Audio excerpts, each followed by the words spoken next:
किसान और लोमड़ी।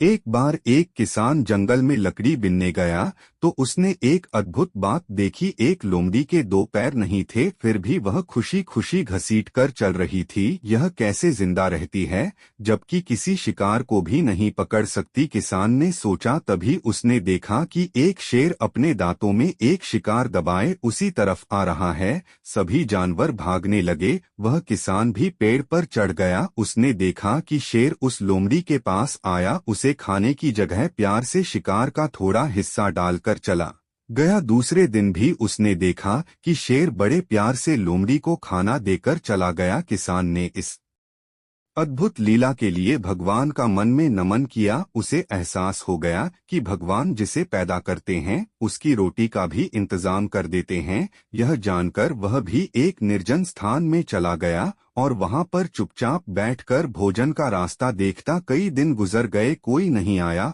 वह मरणासन्न होकर वापस लौटने लगा। तभी उसे एक विद्वान महात्मा मिले। उन्होंने उसे भोजन पानी कराया तो वह किसान उनके चरणों में गिरकर वह लोमड़ी की बात बताते हुए बोला, महाराज, भगवान ने उस अपंग लोमड़ी पर दया दिखाई, पर मैं तो मरते मरते बचा। ऐसा क्यों हुआ कि भगवान मुझ पर इतने निर्दयी हो गए? महात्मा उस किसान के सर पर हाथ फिराकर मुस्कुराकर बोले, तुम इतने नासमझ हो गए कि तुमने भगवान का इशारा भी नहीं समझा, इसीलिए तुम्हें इस तरह की मुसीबत उठानी पड़ी। तुम ये क्यों नहीं समझे कि भगवान तुम्हें उस शेर की तरह मदद करने वाला बनते देखना चाहते थे, निरीह लोमड़ी की तरह नहीं।